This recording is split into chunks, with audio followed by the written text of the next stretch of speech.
तू हसनी वो हुसैनी, क्यों ना मुहिय्यद्दीन हो, मजमे खिज़्र की बहरैन है चश्मातें।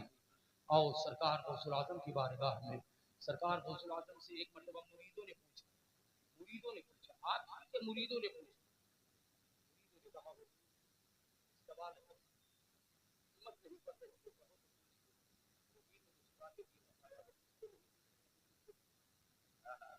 बोलो कैसा सवाल। अब मुरीदों ने कहा क्या उम्मत मोहम्मदिया में उम्मत कोई ऐसा शख्स पैदा हुआ है। अब देखो मुरीदों का सवाल, पहले सवाल क्या उम्मत मोहम्मदिया में कोई ऐसा शख्स पैदा हुआ है जो खुदा के फैसले को पाले। अल्लाह खुदा की लिखी हुई चीज को टाल दो। क्या उम्मत मोहम्मदिया में कोई ऐसा शख्स पैदा हुआ है।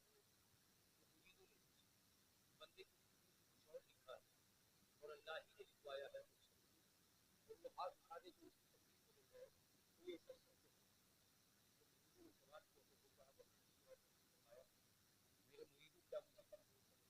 अल्लाह क्या मुझे कमजोर समझ रहे हो। वो कोई और नहीं है, वो अब्दुल कादिर जीलानी है जो लिखी हुई तकदीर को बदल दिया करता है।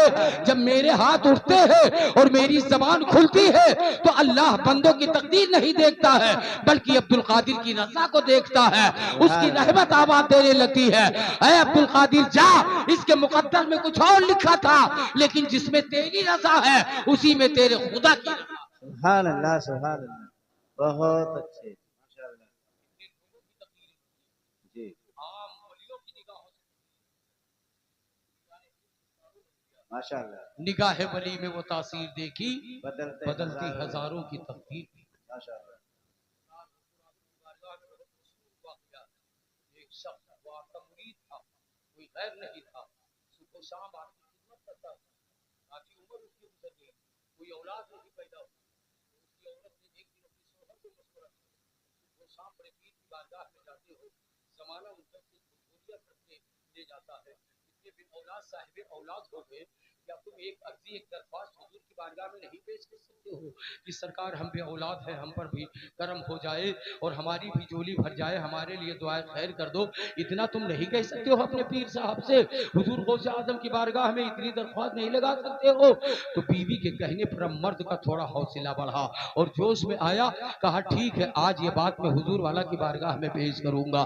गया, सलाम अर्ज किया और बारगाह गौसे आजम में रो रो करके अपनी अर्जी पेश करने लगा। हुजूर ने पूछा मामला क्या है, कौन सी मुसीबत में मुब्तला है, बता अपनी परेशानी तो बता। तो उसने कहा हुजूर अभी तक के मैं आपसे जबान नहीं खोल पाया था, काफी सालों से आपसे मेरी मुलाकात है, बारगाह गौस में आता हूँ जाता हूँ खिदमत करता हूँ, लेकिन मैं कह नहीं पाता था। वो सरकार बड़े पीर ने मुस्कुराते हुए फरमाया बोल बोल क्या चाहता है, क्या कहना चाहता है, कौन सी मुसीबत है। तो उसने कहा हुजूर अभी तक के मेरी गोद हरी भरी नहीं हुई, मोहल्ला वाले मेरी बीवी पर ताना दे रहे हैं, उंगलियां उठा रहे हैं, न बेटा है न बेटी है, कई साल हो गया मेरी शादी को मेरी निकाह को। सरकार अगर आप दुआ कर दे तो मेरी तकदीर बदल सकती है, अल्लाह ताला मुझे कुछ ना कुछ दे देगा, चाहे बेटा मिले या बेटी मिले मुझे दोनों मंजूर है। अल्लाह पर बड़े पीर ने मुस्कुराते हुए कहा इतनी सी बात के लिए इतना तो परेशान है, ठीक है मैं खुदा की रहमत को आवाज देने जा रहा हूँ। बारगाह गौसे आजम में मुरीद बैठा हुआ है, आपने अपने दस्ते मुबारक को रब की बारगाह में उठाया और खुदा की रहमत को आवाज दिया, मेरे मौला तेरा ही फरमान है ला तक़नतु मिन रहमतिल्लाह, ऐ मेरे बंदो कभी मेरी रहमत से नाउमीद मत होना। तो तेरा बंदा अब्दुल कादिर तेरी रहमत को आवाज दे रहा है, फला मेरा मुरीद है, चाहने वाला है, मेरे मौला इसकी तकदीर में कोई बच्चा है कि नहीं है, कोई बेटी है कि नहीं है, आवाज आ रही है इसकी तकदीर में कोई न बेटा है न बेटी है, हाथों को नीचे कर लो। अल्लाह अकबर, जब ये आवाज आई इसकी तकदीर सादा है, इसकी तख्ती सादी है, कुछ भी नहीं लिखा हुआ है, जिंदगी भर ये ऐसे ही रहेगा, हाथों को अब्दुल कादिर नीचे कर लो। अब आप अर्ज कर रहे हैं मेरे मौला ठीक है इसकी तकदीर को तो मैं भी पढ़ लिया हो, इस बंदे की तकदीर कहाँ लिखी है, मैं देख लिया शादी है, इसमें कुछ नहीं लिखा हुआ है, लेकिन मेरे मौला अब इसकी तकदीर को न देख, उठे हुए अब्दुल कादिर के हाथों को देख, मेरी जबान को देख, इलाहुल आलमीन इसकी दुआ को पूरी कर दे और इसकी तमन्ना को पूरी कर दे। आवाज आ रही है, अब्दुल कादिर हाथों को नीचे कर ले। इसके मुकद्दर में एक बच्चा भी नहीं है, एक बेटा भी नहीं है। अब मांगने का अंदाज देखो मुसलमानों, अब्दुल कादिर के अंदाज पे कुर्बान जाओ। इधर से आवाज दे रहे हैं, ऊपर से आवाज आती है हाथों को नीचे कर ले, इसके मुकद्दर में एक बेटा भी नहीं है। तो अर्ज करते हैं मौला अगर एक बेटा नहीं है तो अपने करम से इसे दो बेटा अता कर दे। अल्लाह अकबर, ये आवाज, ये अंदाजा है, एक नहीं है, इसकी तकदीर में एक नहीं लिखा है, तो अपने करम से इसे दो बेटे अता कर दे। आवाज आ रही है, अरे एक नहीं दो का सवाल कर रहा है, दो भी नहीं है, हाथों को नीचे कर ले। अर्ज करते हैं मौला अगर दो नहीं है तो अपने करम से इसे तीन बेटे अता कर दे। सुभान अल्लाह, क्या अंदाज है, माशाअल्लाह माशाअल्लाह।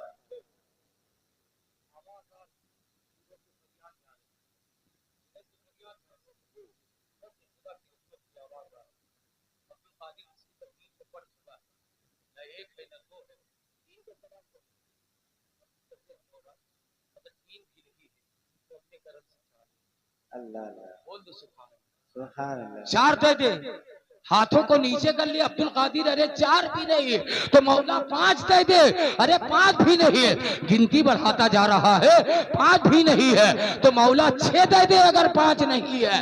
हाथों को नीचे कर ले। फिर अब्दुल कादिर कह रहे हैं मौला ठीक है, मैं सवाल पे सवाल करता जा रहा हूं, तेरी रहमत यही आवाज दे रही है, हाथों को नीचे कर ले। इसकी तकदीर में कुछ भी नहीं है मौला, मैं मान रहा हूं ये तकदीर का मारा हुआ है, ये किस्मत का मारा हुआ है, मगर तेरी जात सारे बादशाहों की बादशाह है। तू अगर चाह ले तो कतरा हो तो दरिया हो जाए, तू अगर चाह ले जर्रा हो तो तारा हो जाए, तू अगर चाह ले तो पलक झपकने में भिखारी को बादशाही का ताज दे दे, तू अगर चाह ले तो भिखारी को, रोड के भिखारी को वक्त का बादशाह कलंदर बना दे। इसकी तकदीर में कुछ भी नहीं है, कमी है तो इसके मुकद्दर में कमी है, कमी है तो इसकी तकदीर में कमी है, लेकिन मेरे मौला तेरे दरबार में कोई कमी। नारे तकबीर, नारे रिसालत, मसले के आला हजरत, नारे तकबीर, सुभान अल्लाह सुभान अल्लाह। तेरे दरबार में कोई कमी नहीं, तकदीर को न देख, उठे हुए अब्दुल कादिर आवाज आती है, साथ मौला इसे साथ आवाज आई, अब्दुल कादिर अब यहीं पे ठहर जाओ, अपनी मत बढ़ाना। अल्लाह अल्लाह। एक बच्चा भी इसके मुकद्दर में नहीं था, लेकिन जा तेरी दुआ की बरकत से मैंने इसे साथ दिया।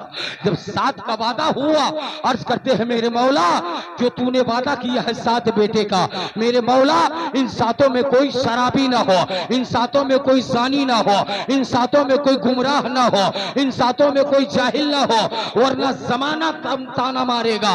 ये अब्दुल कादिर के दुआ से पैदा हुआ है, ये शराब पी रहा है, अब्दुल कादिर की दुआ से आया हुआ है, ये जिना कर रहा है, अब्दुल कादिर की दुआ से पैदा हुआ है, ये झूठ बोल रहा है, अब्दुल कादिर के दुआ से पैदा हुआ है, ये दलाली कर रहा है। मेरे मौला अगर तूने सात बेटों का वादा किया है तो इसके सातों बेटों को वली बना के पैदा करना, वली बना के पैदा करना। एक बच्चा भी नहीं था, आपकी दुआ की बदौलत सात सात औलादे पैदा हुए, कोई गौस बन के पैदा हो रहा है, कोई कुतुब बन के आ रहा है, कोई कलंदर बन के आ रहा है, कोई सालिक बन के आ रहा है। जब इस शायर ने कलम उठा दिया कि निगाह वली में वो तासीर देखी, बदलती हजारों की तकदीर। सुभान अल्लाह सुभान अल्लाह, बहुत अच्छे से, सुभान अल्लाह सुभान अल्लाह, अल्हम्दुलिल्लाह।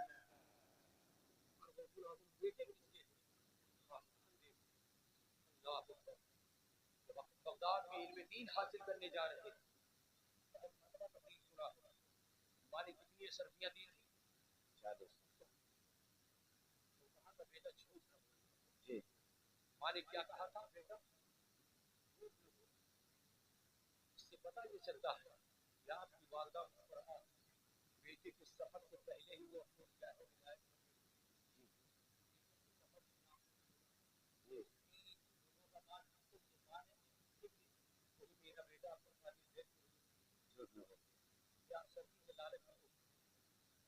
माँ ने बड़ी वसीयत के साथ, ताकीद के साथ कहा था बेटा झूठ शैतान की तरफ से सच्चाई, सच बोलेगा अल्लाह तेरी मदद करेगा, झूठ बोलेगा बला में फंसेगा, मुसीबत में।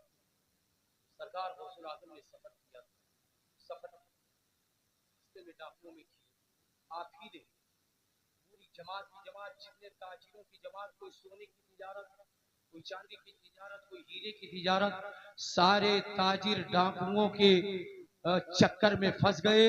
और 60 डाकू, वो डाकू जो एक मुद्दत से बड़े बड़े डाकू रहजनी करते थे, न जाने कितना कत्ल किया, कितना खून बहाया, कितने बच्चों को यतीम, कितनी औरतों को बेवा बना दिया। ऐसे ऐसे पुराने रहजन जिनका दिल काला हो गया था, गुनाह करते करते सियाह हो गया था, वही डाकू के चक्कर में जाकर के पूरा काफिला फंस जाता है। क्योंकि जीलान से बगदाद का जो सफर होता था, उस सफर में पहाड़ भी और पहाड़ की घाटियां भी और जंगल भी और रेगिस्तानी इलाका भी, ये सारे इलाकों को, सारे सफर को तय करते हुए लोग बगदाद जाते थे। अल्लाह अकबर, तब मार्केट में अपना माल बेचते थे। जब डाकू लोग लोगों का माल लूटने लगे, तेरे पास क्या है, तेरे पास क्या है, तेरे पास क्या है, कुछ लोग तो सच बोल रहे हैं, कुछ लोग झूठ बोल रहे हैं। सरकार बड़े पीर गौसुल आजम फरमा रहे हैं, मेरा बचपना है, 15 साल या 18 साल की उम्र है मेरी, मैं एक ऊंची टीले पर बैठ करके मैं ये मंजर देख रहा हूं कि मेरे साथ में जितने आने वाले थे वो सब डाकुओं के चक्कर में फंस गए हैं, मारे भी जा रहे हैं, उनका माल भी लूटा जा रहा है, उन्हें पेड़ों में बांधा भी जा रहा है, उनका खून भी बहाया जा रहा है। झूठ बोलने वाले जिल्लत और रुसवाई के शिकार हो रहे हैं और उनका माल भी लूट रहा है। सारे डाकू मारे गए हैं, सारे वो जो है सारे लोग मारे गए हैं, सबका माल लूटा गया। और सबका माल लूटने के बाद में आगे ये भी सुना है कि अल्लाह पर मेरे पास वो डाकू आ रहे हैं, सबका माल लूट लिया, जिसको मारना था मारा पीटा, दरख्तों में बांध दिया, कोई कसर बाकी नहीं छोड़ी। अब मैं एक ऊंची जगह पे बैठा हुआ हूँ, वो डाकू आकर के मुझे घेर लेते हैं और आंखों का तेवर बदल करके, चेहरे का मिजाज बदल करके गुस्से के आलम में मुझसे पूछ रहे हैं, तेरे पास क्या है, तू कहां से आया हुआ है, तू कहां जा रहा है, तेरे पास कुछ माल है कि नहीं है। तो आपने मुस्कुराते हुए कहा था, बिला झिझक और बिला खौफ आपने कहा था, अल्हम्दुलिल्लाह मेरे पास 40 अशरफिया है, मैं बगदाद इल्म दीन हासिल करने के लिए जा रहा हूँ। कहां से आया है, मैं जीलान से आया हुआ हूँ। ये अशरफिया तेरे पास कहां से आई है? चलते वक्त मेरी माँ ने मुझे दिया था, ये मेरे खर्चा अखराजात के लिए है, अगर कहूँ तो अशरफिया, कहो तो अशरफिया तुम्हारे हवाले कर दो। तो कुछ डाकुओं ने मिजाज बदल करके गुस्से में दांतों को पीसते हुए कहा, बेटा मुझसे मजाक कर रहा है, तू नहीं जानता है हम लोग कौन है? जल्लाद है, जालिम है, डाकू है, रहजन है। अभी देखा इतने लोगों को मारा है, पीटा है, उन लोगों का माल हम लोगों ने लूटा है और मुझसे मजाक कर रहा है। तो कहा अल्हम्दुलिल्लाह मैं मजाक नहीं कर रहा हूँ। तो कहा मुझसे डरता नहीं है? कहा जिसके दिल में खौफ खुदा होता है वो किसी और की ताकत से नहीं डरता है, जो खुदा से डरता है वो दुनिया की ताकत से नहीं डरता है। इतने में कुछ लोगों ने कहा, अरे गौर से देखो, अब डाकू में से कह रहे हैं, गौर से जरा इसके चेहरे को देखो, इसका खानदान अलग लग रहा है, इसका चेहरा अलग बता रहा है, चेहरे की किरणें बता रही है, नूरानियत बता रही है। ये बच्चा आम आदमियों की तरह नहीं है, कोई ऊंचे खानदान से इसका ताल्लुक है। तो डाकुओं ने कहा, कहाँ का रहने वाला है? कहा जीलान का रहने वाला हो। जा कहाँ रहा है? बगदाद में इल्म दीन हासिल करने के लिए जा रहा हो। किस खानदान से तेरा ताल्लुक है? कहा अल्हम्दुलिल्लाह मेरा बाप हसनी है, मेरी माँ हुसैनी है, मैं भी हसनी हुसैनी हूँ। अल्लाह अकबर। जब तक के कुछ डाकू अपनी निगाहों को आपके चेहरे पे जमा देते हैं और जमाने के बाद अब वो बेसाख्ता जबान से यही कह रहे हैं, ऐ लोगों अपने अपने हथियार को फेंको, इस बच्चे को चेहरे को मोहब्बत से देखो, इसका चेहरा बता रहा है ये और किसी खानदान का नहीं है। पूछा कौन हो? कहा हसनी हो, हुसैनी हो। तो तुम अपने माल को छुपाए क्यों नहीं हो? कहा मेरी माँ ने कहा था कभी बेटा झूठ न बोलना। तेरे बाप का क्या नाम है? कहा मेरे बाप का नाम पूछ रहे हो? मेरे बाप का नाम? अल्हम्दुलिल्लाह मेरा बाप वो बाप है, वो बाप है, उस बाप का मैं बेटा हो।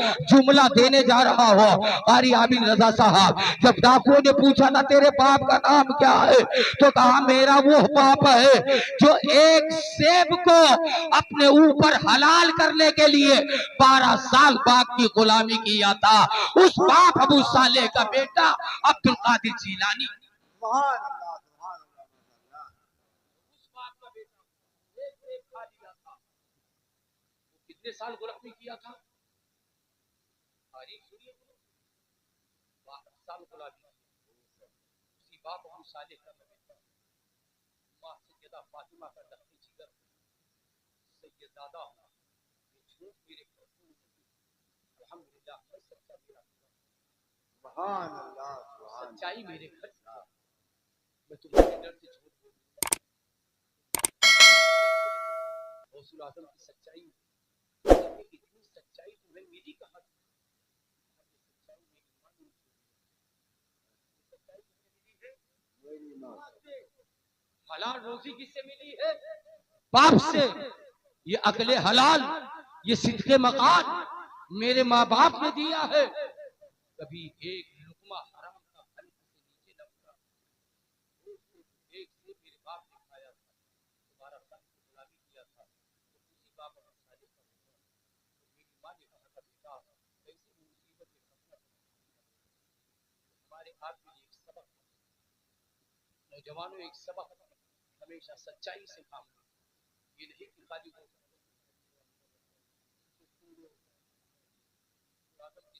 एक लम्हा हमारे आपके लिए सबक है। कसम अल्लाह की, जैसे आपने इतना कहा, माँ ने कहा था बेटा झूठ न बोलना, और मैं उसी अबू सालेह का बेटा हूँ। एक सेब को अपने ऊपर हलाल करने के लिए, जबकि सैयदना अबू सालेह ने सेब की चोरी नहीं किया था, या ढीला से मार करके उसे जो है आपने नहीं लिया था, या किसी के बाप की चोरी नहीं किया था। सेब नदी में बहता हुआ जा रहा था, यही तो सुना है, यही तो लिखा है किताबों में। और क्यों खाया था उसकी वजह सुन लो, कब खाया था वो भी सुन लो, कहाँ खाया था वो। सुभान अल्लाह, सुभान अल्लाह। खाली इतना ही सुना आपने, सेब खाया, हजरत कहाँ खाया और क्यों खाया और कब खाया। सुभान अल्लाह, सुभान अल्लाह। महीना मुबारक महीना रमजान। सैयदना अबू सालेह जो बड़े पीर के बाप हैं, उनकी उम्र आपकी 25 या 24 या 25 साल की जवानी वली बन के पैदा हुए गौसे आजम के बाद रमजान का महीना, और आप दरियाए दिजला के किनारे गए, नमाज अदा की, और अदा करने के बाद आप अल्लाह की याद में इतना मुस्तगरक हो गए कि आपने ये नहीं देखा कि मेरे अल्लाह से तार का फर्क हो गया, सूरज डूबने वाला है, खुदा की याद में आप डूबे हुए। उतने भी जब आपकी नजर उठी, देखा सूरज डूबने वाला, और 2-4 मिनट में तारीफ वापस हो गई। अल्लाह अकबर, हाथ उठा करके दुआ मांगी, अल्लाह तेरा बंदा साले मुझे से तारी नहीं है, अल्लाह की तारीफ है। सुभान अल्लाह, सुभान अल्लाह। ये है नतीजा बता रहा है, बता रहा है, आपने ऊपर ऊपर का सुना,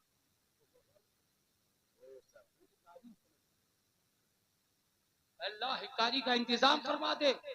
हाथ नीचे भी नहीं आए, देखा कि समंदर के किनारे से बहता हुआ जा रहा है। बोल दो सुभान अल्लाह। अल्लाह ने फौरन इंतजाम किया, फौरन इंतजाम किया, से उठा लिया, इफ्तार कर लिया, नमाज मगरिब अदा कर ली, रात की तरावी को तहज्जुद पढ़ा, रात प्रताप से इतना खुशहाली फरमाते से तो मैंने खा लिया, तारीफ हो गई, दिल में मेरी ज़मीर, मेरी तबीयत, मेरा एहसास मुझे झिझोड़ रहा था, और बार बार मेरे दिल में यह बात पैदा हो रही थी, अबू साले सेब तो खा लिया बगैर इजाजत के, न जाने सेब का मालिक कौन है, किसके बागीचे का है। मैदान महशर में अगर उसने माफ नहीं किया तो फिर तू जवाब क्या देगा। सुभान अल्लाह, सुभान अल्लाह। पैदा होती बड़ी मुश्किल से मेरी रात गुजरती, सुबह को मैं नमाज अदा किया और निकल पड़ा उस सेब को अपने ऊपर हलाल करने के लिए। हालांकि हराम हराम से जब होता, नाजायज जब होता जब बाग में से लेकिन वो तो नदी है, समंदर है, न जाने उसकी इब्तिदा कहाँ से शुरू है और किसके बाग कब का टूटा हुआ सेब है। शरीयत इजाजत दे रही है, शरीयत फतवा इजाजत तो दे रहा है, लेकिन तकवा इजाजत नहीं दे रहा है। तकवा मलामत कर रहा है, अगर मैदान महशर में सेब के मालिक ने माफ नहीं किया तो तेरी माफी नहीं होगी। चल दिए थे उसका पता लगाने के लिए, अल्लाह अकबर, 3 दिन 3 रात तक चलते रहे, बाग के करीब पहुंच रहे हैं, शाखे दरिया के अंदर झूल रही है, सेब लटक रहे हैं। तबीयत अंदर से बोल दिया, दिल ने कबूल कर लिया, अबू साले ठहरो, यही वो बाग है जिसके शाख से टूटा हुआ सेब दरिया में बहता गया, इफ्तार तूने किया है। अब बाग के अंदर चलो, इसके मालिक का पता लगाओ। कुछ नौकर बाग के अंदर साफ सफाई फल फ्रूट तोड़ फोड़ करके जमा कर रहे थे। उनसे पूछा इस बाग का कफील मालिक कौन है? कहा वो तख्त पर नूरानी चेहरा ज़ईफ शक्ल में बैठे हुए है, चेहरे से नूरानियत टपक रही है। वो कौन है? अल्लाह पर, वो भी वली है, वो भी अपने वक्त के वली है। ये अब सरकार गौसुल आजम के नाना बनने वाले हैं, ये नाना बनने वाले, अभी शादी नहीं हुई है।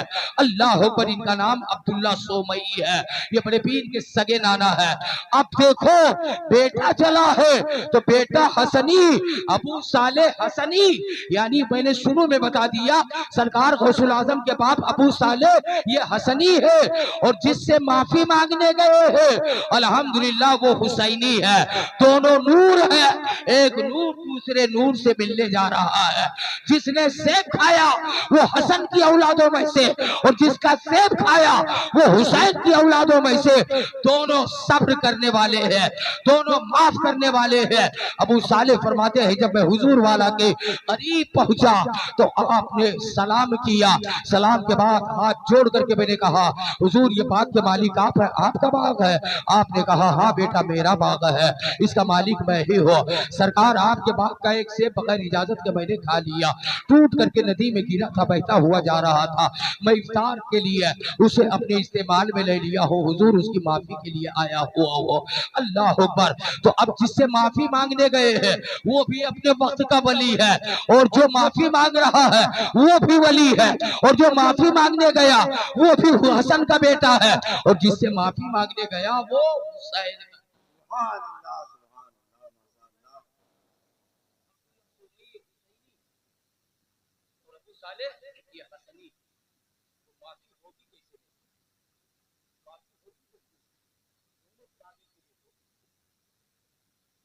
आपने जब कहा हुजूर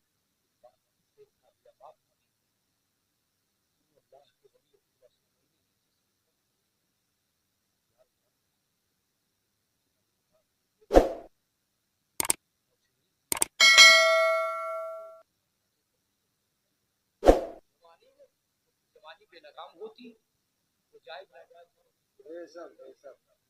और ये जवानी में बगैर इजाजत के बोल रहा कि मैं सेब खाया हूँ, और सेब तो दरिया में बहता हुआ जा रहा था, और ये उसकी माफी के लिए आया है। उधर अब्दुल्ला सोमई के घर में जवान बेटी फातिमत ज़हरा की कनीज, फातिमत ज़हरा की लोंडी, अब्दुल्ला सोमई की बेटी जवान, उसके रिश्ते के लिए आप परेशान अल्लाह से दुआ मांग रहे थे। अल्लाह मेरी बेटी बगैर इजाजत नहीं चली, कभी गंदी बातें नहीं सुनी, कभी बुरी चीजों को नहीं देखा, बगैर इजाजत के कदम नहीं बाहर निकाला है। अल्लाह जैसी मेरी बेटी है ऐसे मेरी बेटी के लिए शौहर का इंतजाम कर दे। अब्दुल्ला सोमई की ये दुआ उधर अल्लाह की बारगाह में दुआ मकबूल हुई, और इधर अल्लाह ने मुत्तकी परहेजगार अबू सालेह को भेज दिया, जाओ रिश्ता होने वाला है। ये सेब का टूटना, ये सेब का गिरना, सेब का बहना, ये सेब का इफ्तार कर लेना, ये सब बहाने थे। हकीकत में अबू सालेह का निकाह और अब्दुल्ला सोमई की बेटी सैयदा फातिमा से होने वाला, फिर ये हसनी हुसैनी, ये दोनों समंदर, और जब दोनों समंदर का मिलाप हुआ 12 साल की रखवाली किया, निकाह हुआ, और जब दोनों समंदर का मिलाप, एक हसनी समंदर दूसरा हुसैनी समंदर, इसी दोनों समंदर से निकलने वाले हीरे और निकलने वाले मोती का नाम सरकार बड़े पीर गौसे आजम महबूब।